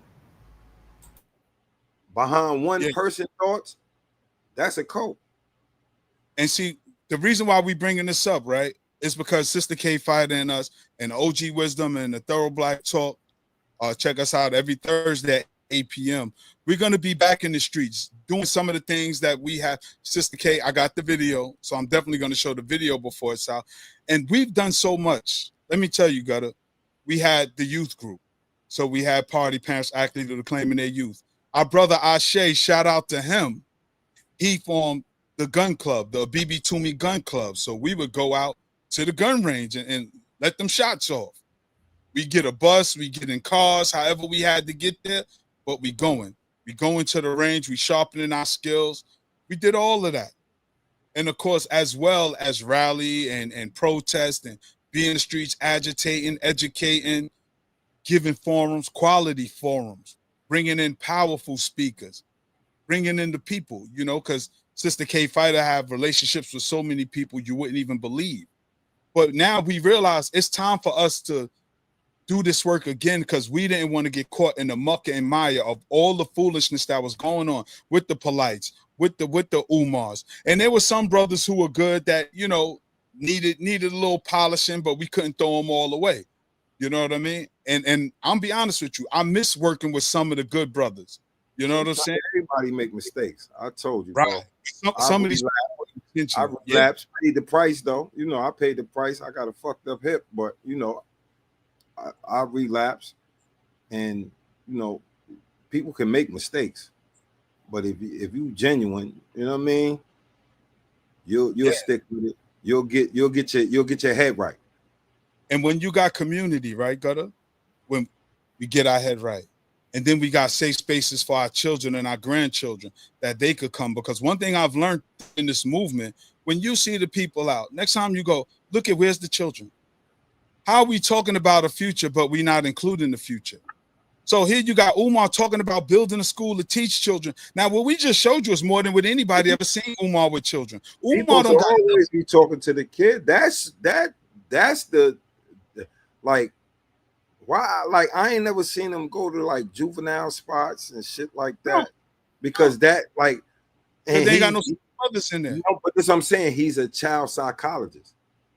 So he Bro, says, and he could, my God, you know what I'm saying, and he could still get paid. Right. You know what I'm saying? That's a service he can really serve. Like, really. You know what I'm saying? He could be going in them juvenile facilities, because like that's where it is. But I don't think like he, said, right, the work I was doing, we was going in them spots, and you see some of these young dudes, some of these young brothers, they got mental issues, my God. Right. They strung out on drugs. You know what I mean? They got communication issues. You know what I mean? And he speaks on that, and he never, like, bro, that's a, and not even a career, because you're getting 1099. Right. So you're a contract worker. You understand what I'm saying? So you can make money and do that, could be helping to finance what you got going on. Yeah, but you know I'm saying that's what I'm saying is like, when you got these qualifications and you're not using them, that shit is worthless, my nigga. Because that's a spot where we really need it. Yeah, but he's not qualified in the group home, because bro, we got dudes, like regular dudes like me, my guy Twin, the you know Twin, yeah, him, yeah, shout out. My little cousin Twin Jay, right. Yeah, you got people that they around these kids all the time, and they trying to tell them just from them being around dudes like us and being involved in that stuff. I agree with you 100%. But you know the difference? Y'all genuinely care. Y'all care. That's the thing. He don't care. He wants the mamas and the attention. That's all he wants. Because look at what you want, the money. Yeah, that's all he wants. And he don't know how to get money, because he's one of them poor righteous teachers. These dudes and that's another thing in the Pan-African community. They don't know how to get money. They curse money. He's not a poor righteous teacher. He's definitely he might be poor, but he might be a teacher. He's definitely not righteous. Right. You know what I mean? We ain't gonna give him that. Come on, my God. But we're not gonna disrespect the gods in the earths like that. But like, it's not that, like, you have the dudes that's like you said, is charlatans. So it makes it hard for an honest individual to get money in that niche. Because you got to remember, like, we dealing with economics now. That is a niche. That's you know what I'm saying? That's a niche market. So when you got dudes like this that do stuff like that, it makes an opportunity for other dudes in that market, you know what I mean, to really, you know what I mean? And then you got some dudes that, like I said before, bro, you know, I'm not doing the big brass bracelets and all that. So like, you know, then you got dudes that like is super niche. You know what I'm saying? So when you got dudes like, I'm not gonna say dudes hustle be wrong, but it'd be like, you can't expect this with that. Like the average dude that wants reparations, he wants this. He's not buying a bunch of crystal necklaces and brass bracelets, my nigga. I'm just being honest with you. You know what I mean? Like, but cause like I told you yesterday, I went to SP joint, and we was having a discussion in it, and we was saying he was like, I deal juice. You know what I'm saying? So it's things you can deal within that niche that you understand what I'm saying? That is an actual commodity. You know what I'm saying? You can sell juice, you can sell t-shirts, you understand what I'm saying? You can sell this. Right. But like I said, when you got these creep dudes, you know what I'm saying? Then it makes it harder in that niche. Because everybody thinking the same thing. And that's what's happening. Because I've seen dudes. I remember we were hosting. I ain't saying copper ain't good for the body, but I'm saying like I didn't say copper. I said brass. It's just and I didn't say copper. I said brass. Yeah, but we were them shits that's from head to head, like from your rib. Like, come on, my nigga. Yeah, what we doing? Power Man, you trying to be Luke Cage, my nigga? You got Wonder Woman bracelets, and I got cursed out by a brother who was upset that I was buying bean pies instead of books, you know, because you know, we got the people selling the same thing. It's only so many dashikis and black soaps I'm gonna have. I have so much, and look, we live by Medina. We get all that stuff wholesale. Come on, I'm not paying $5, $10 for a bar of soap. I live where you got your joint from. You know what I'm saying? Like, and I'm not knocking nobody hustle at all. Not knocking the hustle. It's like we got a habit of putting extras on shit too. Yeah. Like, bro, I can go buy that same bar of soap from somewhere else. From the dude that you don't like, that you screaming about. I can go get that from the Arab dude for $2, my nigga. And just you charge me $15? Come on, my guy. Like he did. And that's the thing, Gutter. It's you know what I'm saying? So better. That's like that works on tourists. You know what I mean? That's everybody's not tourists. Everybody is like, you gotta. It's more of these regular people, average dudes that, you know, grew up in neighborhoods. They don't gotta be street dudes or nothing like that, but just regular dudes that have street intelligence though. Right. That they not doing certain things. All right, I'm gonna support the culture and we're gonna do this and I'm with this, but certain things I'm not doing. Right. You know what I'm saying? And you can't get mad at them if they don't want to buy a dashiki, my God. Or your own personal bed butter. Cause I ain't buying it. I'm not wearing nobody's dashiki. I don't care who's selling it. Right. And that's another thing. Yeah, you know, they just overlap so much in the Pan-African community. They don't even see it's problematic.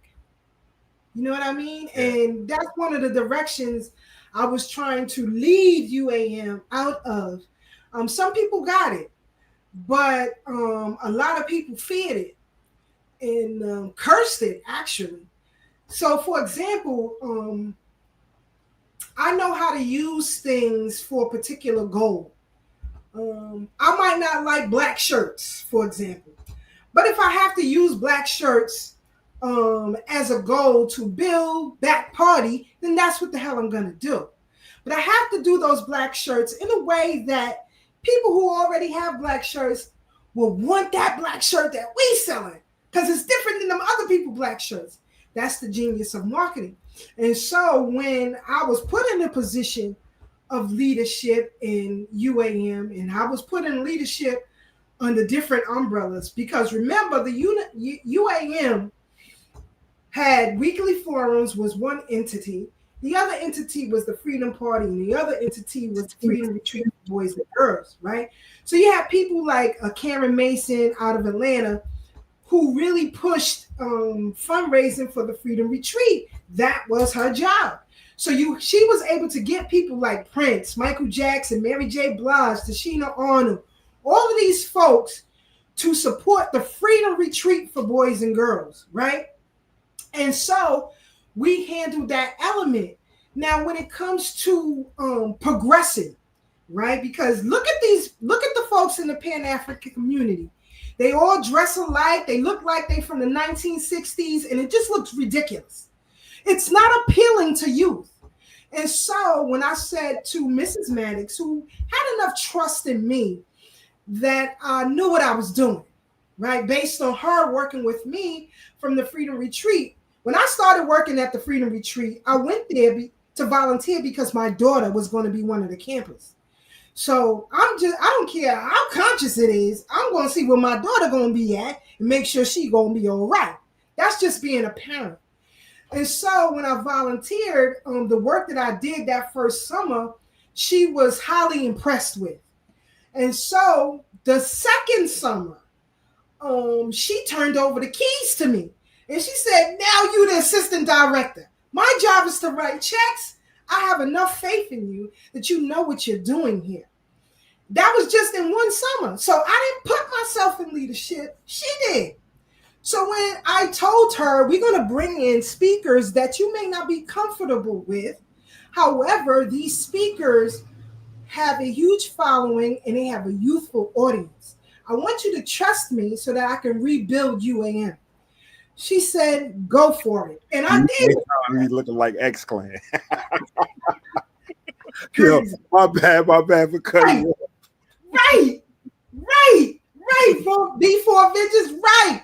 And so I brought in people like Professor Griff, the Black Dot, Brother Blacksmith, Brother Tad, Seti, Polite, Jeannie, all of these people, Umar, because of the following that they had. That's how I met Ashe and Crazy and the rest of these cats. Because they came based on that, right?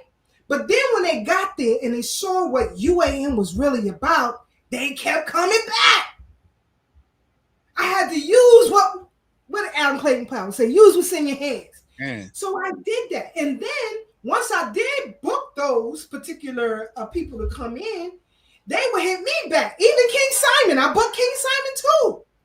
So they would come back to me and say, when we coming back? We gonna speak with alternate? Oh man, when we come. So again, it was about moving the organization forward. But those staunch Pan-Africanists put the nail in the coffin in that. And it was so problematic, they just sat me down. They just said, you know what? We just gonna keep it the old way. And now it's defunct. They're all defunct. All of these organizations that did great work back in the days, they're all now defunct with that Pan-Africanist mindset. But they tried to X-Clan it? Exactly. Exactly.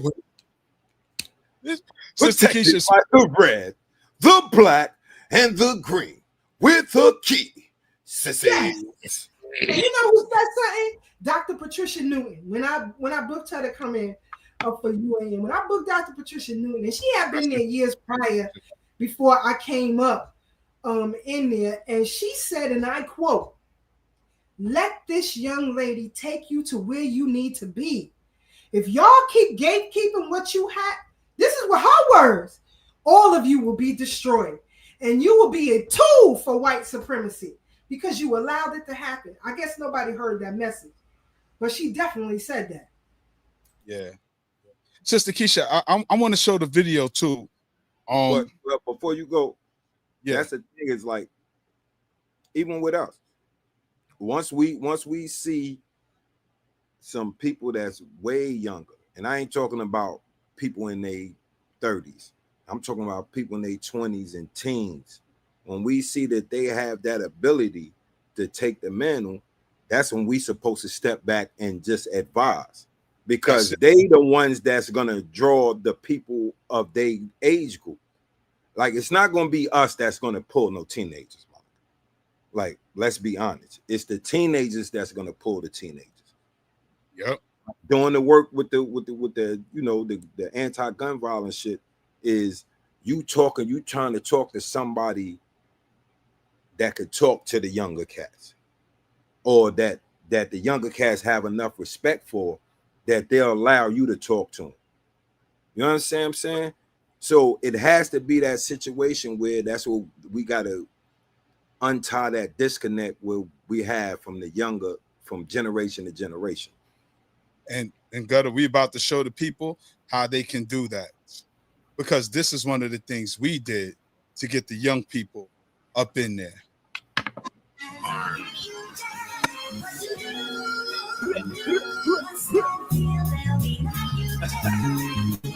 Hey. Teach the seeds, don't leave it to the schools. Teach the seeds, don't leave it to the fools. Or else they be lost like you, spending half their life trying to find the truth. Teach the seeds. Teach the seeds. Teach the seeds. Teach the seeds. Teach the seeds. Teach the seeds. Teach the seeds. Teach the seeds. Teach the seeds. Teach the seeds. Teach the seeds. Teach the seeds. Teach the seeds. Teach the seeds. Teach the seeds. I am the black woman. Some know me as Queen Hatshepsut, Queen Nzinga, Harriet Tubman, and Winnie Mandela. From this day forward, I pledge my life to the liberation of my people. Today, we brought our children to the Smithsonian National Museum of African American History and Culture. We felt it was very important to introduce our children to our story as we see fit. Mother of civilization. Teach the seeds, don't leave it to the fools. Teach the seeds, don't leave it to the schools. We out here in DC, the Smithsonian African American Museum. We got the squad out here. What it is, family. Bibi Fahodier. Don't leave it to the fools. In DC with Party. It's your brother Ashe SJ, just checking in again. Parents actively reclaiming their youth. My big brother Tad, his organization Party stands for Parents Actively Reclaiming Their Youth. The Straight Black Crowd, we got the family out here, we got the children out here, we got the community out here. You know, we just out here really trying to do the work, man. Work is needed. Got the children here. You know, the children will have a good time, have some good fun, and get educated at the same time. And other substances which we can use. Hold on now, Shay, we gotta listen to Tam. This boy.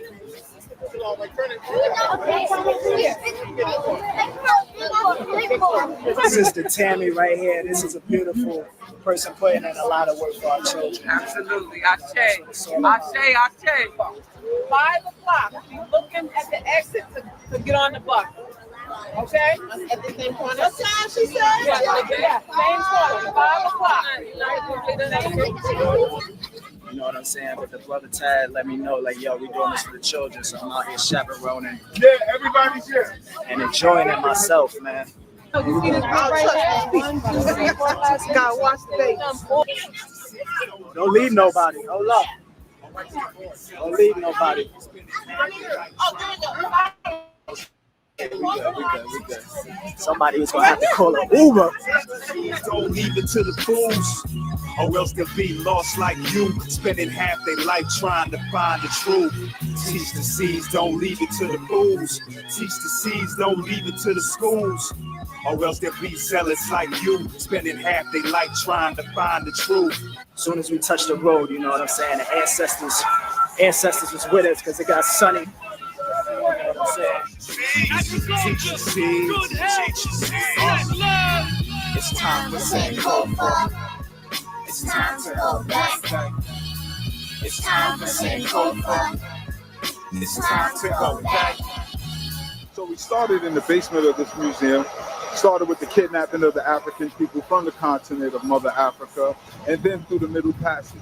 And then we showed our children the fights and the triumphs and the wins that we had here in the hills of North America. We feel it's very important that we introduce our children to this information at an early age so that nobody could dissuade them into what our story is. So later on, we'll get some of the children's testimony and how they feel about today's trip. They life trying to find the truth. Teach the seeds. Teach your seeds. Teach the seeds. Teach your seeds. Teach the seeds. Teach your seeds. Ready to learn something today? Teach the seeds. Teach your seeds. Teach the seeds. Teach your seeds. Teach the seeds. Teach your seeds. Teach your seeds. Teach your seeds. I am the Black woman. Some know me as Queen Hatshepsut, Queen Nzinga, Harriet Tubman, and Winnie Mandela. From this day forward, I pledge my life to the liberation of my people. I will be a supportive, responsible, and loving mate. And what happened was they didn't want to fight anymore, right? They got scared because the Portuguese were coming. But she mounted up her weapons. She said, we're going to fight. And we're going to keep fighting. And she was able to keep her territory for many, many years. So that's great for you young ladies to don't be afraid to take on the system, because this lady, as a young woman, did it by herself. My mind and body to the greatest extent possible. I will learn all that I can in order to give my best to my people in their struggle for liberation. I will keep myself physically fit, building a strong body free from drugs and other substances which weaken me and make me less capable of protecting myself, my family, and my Black brothers and sisters. I will unselfishly share my knowledge and understanding with them in order to bring about change more quickly. I will discipline myself to direct my energies thoughtfully and constructively rather than wasting them in idle hatred. I will train myself never to hurt or allow others. Black people here have had a long, hard fight for centuries, and we're still fighting. But nonetheless, we got to take a lot of that energy we expend on fighting and invest that in our young people. It's an awakening experience. I mean, like, I never seen something like that before. I expected it to be like models of the actual things, but to know that it's real artifacts, that's kind of cool. To the schools, or else they'll be zealots like you, spending half their life trying to find the truth. Teach the seeds, don't leave it to the schools. Teach the seeds, don't leave it to the fools. Or else they'll be lost like you, spending half their life trying to find the truth. Teach the seeds, don't leave it to the fools. Teach the seeds, don't leave it to the schools. Yeah, man, we just really trying to show the children something positive. You know, it's not always about the negativity. That's if we ain't doing it for the children, then what are we doing it for? We bring them in DC, giving them and showing them their history and culture, because that's what it's about. It's the only way, the straight Black Pride way. That's how we move. Teach the seeds, teach the seeds. It's time for St. Cofa. It's time.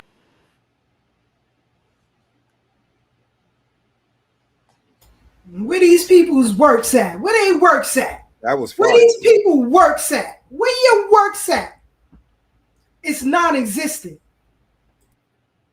Yeah, they can't. And you know, Sister Keisha, and that's the part that hurts me, because when we kick this off again, the family, we letting y'all know now. That's why we do these platforms, just to bring a level of awareness. You know, when the OG Wisdom and Thorough Black Talk, when we kick these trips off again, we may be asking for donations, but you'll be able to see where your money go, and not just see where your money go, but you'll be able to participate. We're not going to sell you no grand dream, because what I realized, right, Sister Keisha, that was 2 trips, because I had on a different color hoodie in another one. And I said, hold up, that has to be another trip, because we used to do these trips all the time. We took them all over to DC, Baltimore, all over here in New York. Like, we need to teach our children. And though the school sounds great, there's little things we could do. Grassroots organizers. I've never seen a broke doctor, somebody is supposed to have 6 degrees, but out here panhandling, digitally panhandling. Supposed to be a school principal, so your teachers union can't give you no money. And what I was going to say earlier, right, Gutter, is that I think his license is suspended in some states to practice. In fact, I don't even think he has a license. He has a certification. Like for my daughter, with my daughter, she's becoming a therapist, right? Mm-hmm. But she got a master's degree. She got a master's in that field. But then there's certain amount of hours that she puts in before she can be certified and certified. Yeah. Yes. Yeah, so she can run around. Yeah, I got my master's, because she does. I was at the graduation. She posted it on my Instagram. You know what I'm saying? And a lot of these children are now college graduates in college, getting ready to go to college. That's like getting your law degree. You still got to pass the bar. Exactly. So with Dr. Scam Africa, he got all them degrees and still robbing the people. And the latest update just came out yesterday. That the building may be getting ready to go up for auction if the back taxes and other things aren't remedied. It's at least $40,000. That's owed on that building. So again, that's all. That's it. But you know, there's people out there. Shout out to the page of Lynn and Anna. He been on Umar Hill. He been on Umar Hill for years, but been coming with receipts. You know, and I'll be remiss if I don't shout out the Straight Black Pride movement. Our brother DC Radical 1. If you can follow his YouTube page and follow him on Instagram, that's DC Radical 1. You know, he's keeping the momentum going. He's keeping the fire lit. You know, we got our brother Pharaonic in here. My daughter had on one of his shirts in the thing, you know, in the video. So she was repping that Pharaonic brand. But those of us who are serious about this stuff have to come together, and we have to push the charlatans out, and not just the charlatans, those who support the charlatans, and try to turn every sincere movement into the cult. That go for Pan-African, that go for FBA. Everybody who tries to turn this to a cult, we elbowing y'all out the way. Yeah, you got people in all of these movements that shouldn't be there, which turn people off. Right. You can't be affected if you just coming on bullshit. Right. You know what I mean? And that's what it's like. You got dudes that's gonna follow him no matter what he say. That's the problem we've seen in the movement. We've seen that in the movement. And we got to call these people out. You know what I'm saying? We don't always have to agree, but we can't be letting people rob from the community, because many of us are community. You see, we got young people. Here it is. People are trusting me, Sister Keisha, Sister Tam, Brother Ashe. They're trusting us with their children out of the state. We're taking their children on the road. Anything can happen, but the people trust us because we pluck from our community. The support we ask for is from our community. I remember our brother Genie, shout out to Irritated Genie. He asked me one time, he said, bro, you got your bus full? I said, yeah. He said, how do you do it? I didn't even see you promote it. I said, I have my own internal network, people who know me personally. I'm not asking strangers for money. I'm not asking people who don't know me. Why? You ask your direct community. Exactly. So my community can hold me accountable. I can't hide from my community, but Umar's a snake oil salesman. First he came into the Pan-African community, fleeced us. Then he went to the religious communities. Then he went to the young people. Then he went to the hip-hop community, to all these people who don't know his track record. Because sure enough, people are still donating. Why is he on Joe Budden? Right. Why was he on Power 105? But again, these people don't vet people, and that's the problem we have within the movement. People aren't getting vetted. You want to be in leadership, but you are not being vetted. Nobody is verifying you. Nobody's saying, well, this is people, and if you hop the gate, we could catch him here, catch his mama here. That's not happening. Part one. Part two, everybody heard about when Umar got approached in Harlem, and it was a big thing. That was Brother Ashe who approached him. And the sad part, with this cult mentality, Gutter, them people tried to call Ashe a agent, and they knew Ashe personally. But because Umar got a bigger name, they turned on our brother Ashe. They call Ashe an agent. Ashe was a young actor, because Ashe's a young bull. I think Ashe's still in his 30s.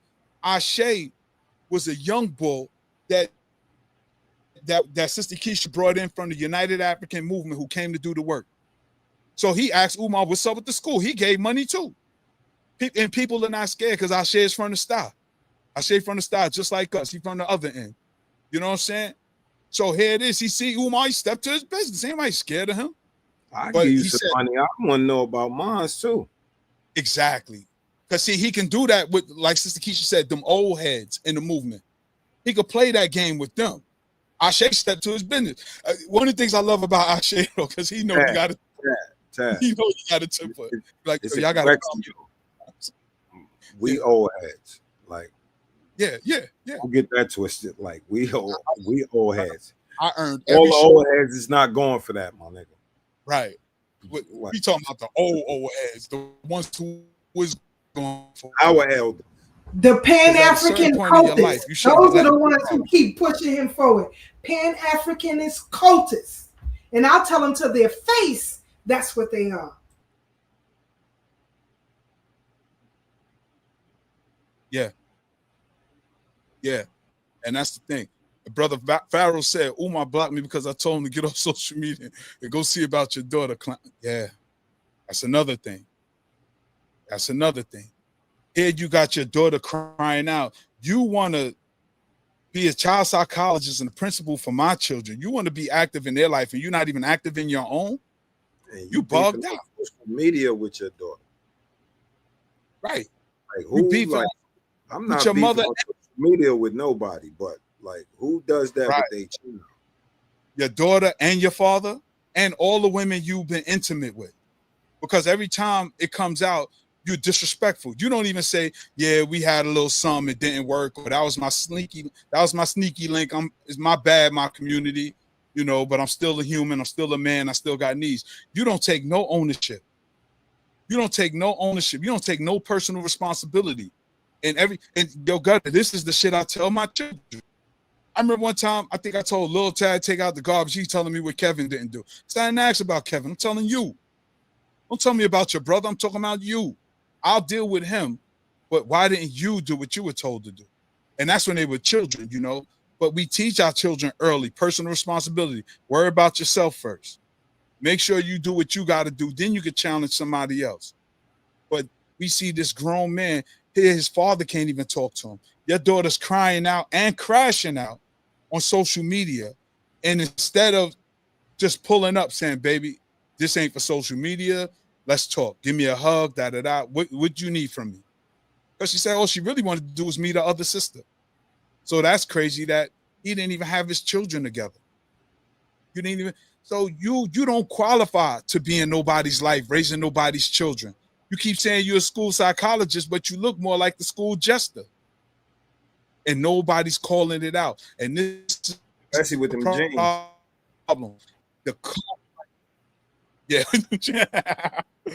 This cult-like mentality, because it ain't him. Scammers are gonna be scammers. It's the people who continuously let themselves get scammed. We was down with Umar from the beginning. One day he had to cancel his Brooklyn lecture because I ain't gonna front. Our brother Q Butter was on his tail. Q Butter was on his line, so he got scared. He was calling another security. And Gutter, you know where he was speaking at? Brown Memorial. He was scheduled Brown Memorial, Washington and Gates. The church right there. Yeah. Had he been tapped in? Yeah, he was scared. And rightfully so, because he didn't have the proper security. Because come on, when people are on your line, ain't nobody on his line. Say it again. Who was on his line? Q Butter. Oh, shout all out right. Yeah. I got broke the you. mittens. Cause we got the mittens. Right. And you know what it is too? He don't like to be called out in front of people. He has no account. His name is Jermaine Shoemaker. Yeah. That's yeah. I know why you calling yourself Umar. Jermaine. Well, his father changed their name when his father became Muslim. His father changed his name. His father became Muslim and didn't change. Where did Johnson come from? Well, his father's last name is Johnson, Jamal Johnson. Oh, his father's last name is Johnson. Umar Abdullah. Oh, okay. Umar. Yeah, because they feel it. Okay, Simon, Jeffrey stepped on. That's what I'm saying. So here it is. We letting it be known. Here it is. We letting it be known. King Simon says Dr. Jeffrey stepped to him too. The funny thing is, Ollie McLean stepped to Dr. Jeffries. So again, You know, and yes, made him cry, had him in tears about Hakeem. Yes, he did, because he came in talking positively, and I get it, it's his nephew, but you're in the wrong place, brother. Read the room. And Ali McLean stepped to Dr. Jeffries on that. So, you know, when people try to have a checks and balance system, you know, the populace, because they are cultists, and I can prove it, they all are, you know, protected stuff like this. That's why, you know, like I said before, you had people who were sleeping around with each other and all this kind of stuff, and, you know, disrespecting each other in a way that I felt, you know, didn't need to be. Like, if I have a problem with Brother Tad, I'm not going to come online and talk about Brother Tad. When I see Brother Tad, we'll have a conversation. That's all. And I don't care how many years it may take. But when I reach him, then he'll say, I'll tell him, this is why I'm pissed off at you. Or he can tell me, Sister, this is why I'm pissed off at you, because you did such and such and such. He's not going to go online and start berating. I mean, come on, y'all. Come on, y'all. It's ridiculous. It's time to let it go. The Pan-Africanist community, check yourselves. Get yourselves in order, because you are out of order. Rinse yourself of that cultist mindset and start from yourself and your family. My family is my backbone, period. Not the community. The community is secondary. Yes, I have supporters and people. Like yesterday, I got a text from Dr. Filet and Pam Africa just to check up on me, right? Even now, when young folks are taking over, especially with the reparations commissions that are happening across the country, my job is to make sure that they operate properly. I don't interfere. I let Sister Brooke, Brother Devon do their thing. But I'm going to feed them history so that they are better equipped to do their thing, not me being in the forefront. And Sister Brooke say that all the time. We need you on such and such platform. We need you. No, we don't. Y'all doing a great job. If you wasn't doing a great job, then I'll step in. But y'all doing a great job. Let it rock. Yeah, they are. They definitely are. You know. Shout out to our brother Che Black too.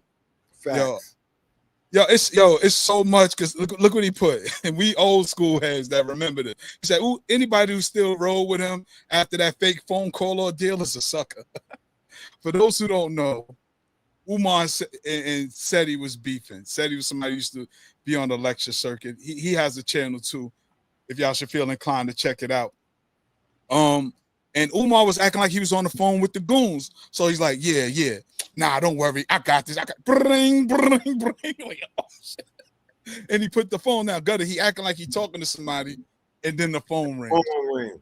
If y'all want to laugh, just look in YouTube, Umar phone call about Seti or something, and it was hilarious. And I ain't gonna lie, Seti milked it. Seti laughed at him. Me and Dog laughed, because Seti was like, "You fool, you done got my numbers up." Because he was beefing with Seti, and nobody knew who Seti was at the time except a small group of us. You know, Umar's he's a popular dude.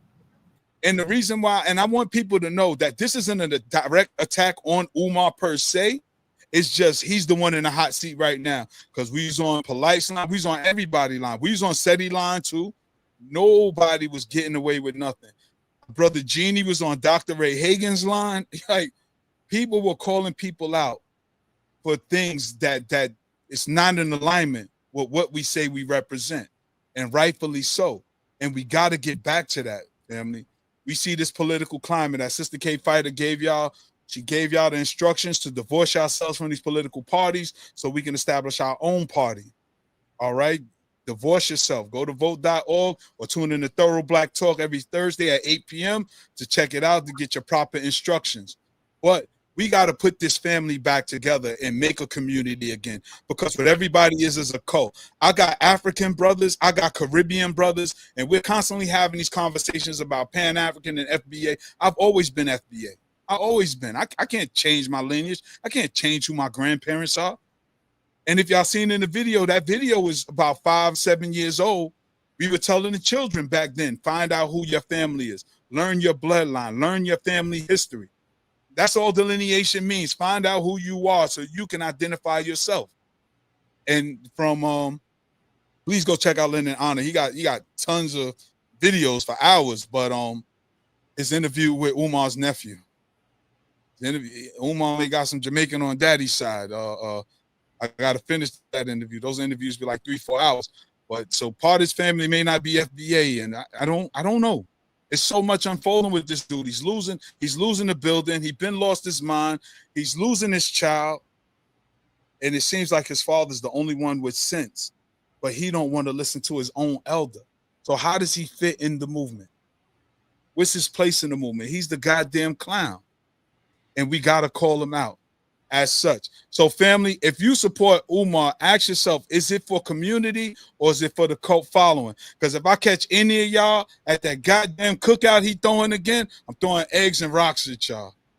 But Brother Gutter, Sister Keisha, before we bounce up out of here, anything y'all want to lead the people with? I like what King Simon said just now. What's that? You can post that back up there about which one? No, the other one. The other one. We was talking about Umar. Anyway, here's the thing. Here's the thing, family, and I want y'all to walk away with this. Just because I work with you, I'm not changing who I am. At all. At all. I am a descendant of my mother and father, who are descendants of their mother and father, and so on and so forth. All originated out of here.